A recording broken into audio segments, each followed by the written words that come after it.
Right guys, let's make some terrain, something that's always useful, whether you're playing Wargames or some sort of RPG. Good old line of sight blocking hill. I'm going to show you how to make some simpler ones, and if you're feeling frisky, how we can take it a bit further. Now as much as I can, I want to keep this budget friendly, so for most of it, we're going to be using packaging from flat pack furniture. You can also buy craft foam on its own, or use a big sheet of insulation foam. Plus, if you're already crafting stuff, no doubt you've got some offcuts that you can use for this too. Right, so we're starting with the basic one. It's lightweight, it's rock solid, and it's probably made of stuff you've already got in your house. So I've got an offcut I'm going to use from another project. It's a piece of insulation glued to a piece of packaging, and I'm going to use the packaging's sort of natural balliness to make easy rock texture. I'm peeling off little platforms here just to add some interest and some variety to the piece, and I'm going to save some of the bigger chunks for a secret purpose later. And when you're happy with the number of layers and the little platforms that you've got, we need to carve the edges of the cliff. You can either use a hot wire tool, which will get the job done much quicker, but you could just as easily use a craft knife or a Stanley knife. So the idea at this stage is to get the broad shapes of your rock face, the big gullies and things that have been eroded by water and time. You're not looking at the intricate sort of little details and textures. I found this little gash while I was going along, and don't be afraid to use the sort of things you find. Let the materials take you a bit of a journey. So I thought this would make a nice cave. And I'm definitely going to use it to hide a treasure chest behind a bush or something.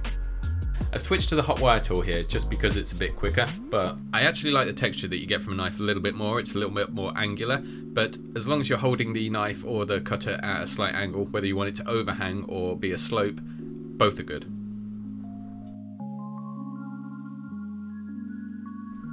So I'm going to select a few of the slithers that I've just cut off, and along with the chunks that I saved earlier, I'm going to try and add some more layers of interest to the piece. So some overhanging cliffs that can provide cover for snipers or ambushers, and some little extra platforms just to give it a tiny bit more height to the piece and provide just another layer of interest. Any old PVA glue will hold the polystyrene nice and tight as long as you let it dry thoroughly, and then I'm just going to trim off a little bit of excess so that it fits in nicely with the cliff edge. And once you're mildly happy with what you've created, you can move on to the stuff that's going to give it the texture and the strength. So this is tile grout. You can get it from any sort of discount, vaguely DIY shop. This jar cost me £2 from a place called Pound Stretcher in the UK, but I'm sure wherever you are, there'll be something similar. Use any sort of flat, stiff tool you've got. You can use a proper tool. I opted for a metal ruler. You could even use a butter knife. It really doesn't matter. And I'm just going to spread it reasonably thinly over the edges, trying to get in all the little cracks because this is what's going to protect the foam. I'm using the flat of the tool just to dab into the edges just to create a nice ridged texture which hopefully look quite rocky when it's finished. Carry on going until you've covered the entirety of your model, and this is the most important part, make sure your camera runs out of battery. So obviously here's the thing when I've finished it, but to get to this point you just spread a thin layer of it and then slap lightly the flat areas with the side of your tool and it'll create that sort of texture. If the texture comes out a little bit too pointy, just dab it with a damp cloth and that will bring it back and calm it down a little bit. Go back and add detail as you see fit. Once it starts to go off slightly, it'll be easier to add in sort of harsher details, so you can go back when it's slightly dry and just tidy up as you see fit. For the bobbly rocks section, I'm just mixing up some water with some of the tile grout. I'm just going to paint that over because it's easier to get into the crevices that way. I've got a selection of brown paints here, but you can just use one shade of brown and make it darker or lighter with white and black if that's what you've got. I also have a selection of greys here. These are the cheapest ones I could find in Hobbycraft at the time. So right about here, there's an optional step that I didn't take that maybe I should have done. I would normally put a watered down coat of PVA glue / Mod Podge and black paint over the item just as an extra protection layer. I didn't do that this time, and during the process of painting it, I did tend to rub off some of the more protrudy bits of tile grout. This would leave white spots. Once the item's finished and varnished, it doesn't really make a difference, but it might have helped during the build. When your base coat is fully dry, you can move on to your lighter colours. So I've gone up one shade of brown in my collection, and I'm just sort of stippling on in a dabby motion.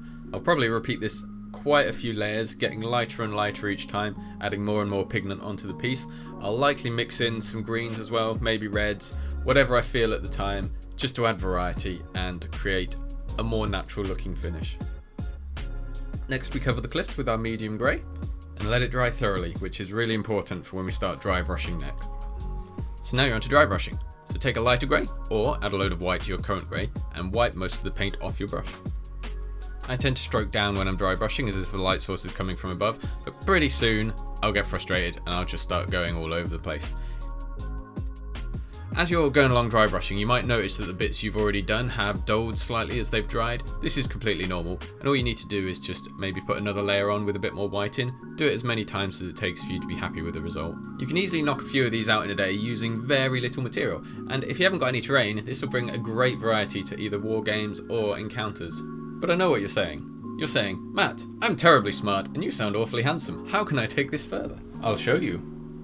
We can use a combination of things, first being just dirt from the quarry near me, the second, coffee grounds. Just make sure you bake your dirt to kill anything nasty in it. And then we're going to use some homemade ink. So it's a combination of water, paint and dishwasher rinse aid. Other bits that we're going to throw in for a variety of size and texture is just sand, slightly larger grit, some static grass, some reindeer moss, little tufts of grass, and this is one of my favourites, it's coconut husk, which can be used to make really nice dead plants. Put down something to contain your spillages, because this does get messy. I'm just going to use any old cheap PVA glue and dab it around the base.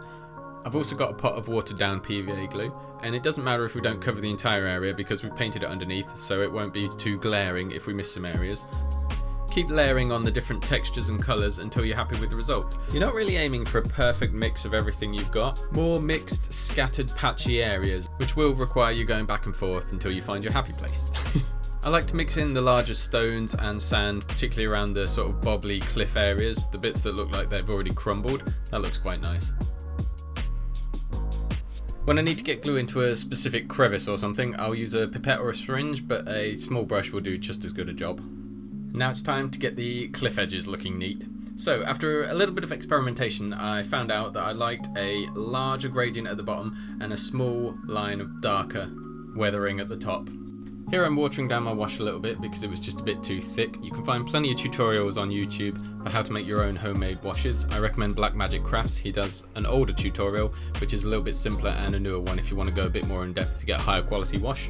And I'm going to start applying a thicker line along the bottom of my cliff face. I'm going to end up using a wet but clean brush just to sort of graduate the wash up into the bulk of the cliff face, but trying not to drag too much of the ink up with it, just so we get a nice smooth transition rather than a harsh line. I'm also going to go into the sort of deeper recesses with the wash more heavily than in the other areas, just so those areas that would naturally shrink into shadow, they've got a bit more depth to them. And once the bottom wash is dry, I'm going to repeat the same process at the top, but I'm going to use either less pigment or just a thinner line. And this almost gives the impression that the cliff is looming over the top of what it actually is. And make sure you use a wet but clean brush again, just to graduate the ink into the piece so it's not got a harsh line, unless that's what you're after. Now this is optional, and I wouldn't recommend using your expensive mini paints on a piece of terrain, but I've got an old jar of Agrax Earthshade and Thraka Green, I think, which I used just to put in a little bit extra along the bottom. So obviously earth is where the cliff joins the ground, so I put a brown shade on top of it, and I dabbed some green here and there where I thought there might be plant life growing. Which came out like this. Your results may vary. Right, it's time to scatter some static grass around the piece. I'm going to start with my pot of collected discards from previous builds. It's got grit, it's got sand, it's got bigger stones in it, and sort of a neutral static grass colour. It's a good thing to just fill in a base scattering. And then I'm going to pick up some more dead, longer looking static grass to flesh out the outcrops. This is a quite blasted, barren looking piece, so the majority of the grass I'm going to use is the more dead, browner stuff. Keep going until you've struck a nice balance. Don't be afraid to add more glue on top of static grass and add more layers on top of it with different colours. You'll get grass with different degrees of deadness, for lack of a better word. Collect all your discards for future use, you don't want to waste that, and this is what you should have at the end.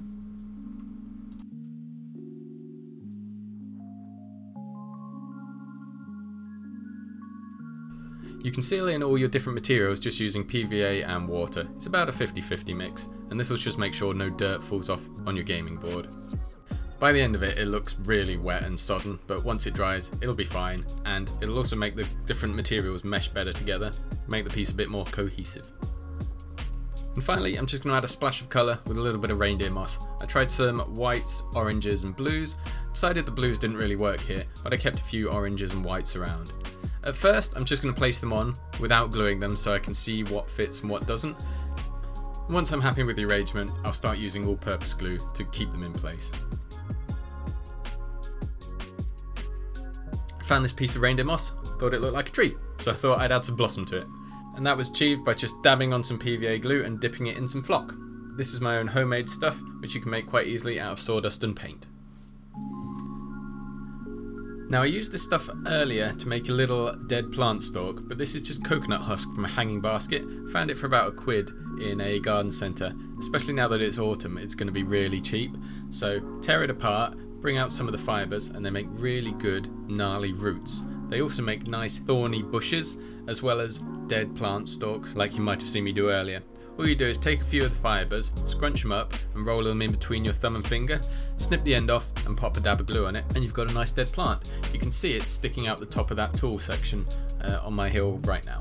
I've also sprinkled some of my homemade flock on a piece that looked like a sapling, just to make a homemade tree. Having recently bought a 3D printer, I have a lot of failed prints, and I'm putting one to use here. Now there's definitely no shame in just having bare mats or improvised gaming tables, but for a couple of afternoons you can get something that's so much more engaging and interesting to play on. You can even use the same system to create a larger scale encounter platform. So you made it to the end. Well done, you're one of the good ones. Anyway, I'm giving away this painted camping set that's on screen now. If you want to be in with a chance of winning it, just be subscribed to the channel when we reach 500 subs. If you want to get there sooner, share it with your friends. There's also a load of other social things on screen. You know, if you make my numbers go in the right direction, I'll get some good hormones. That'd be nice. See you next time.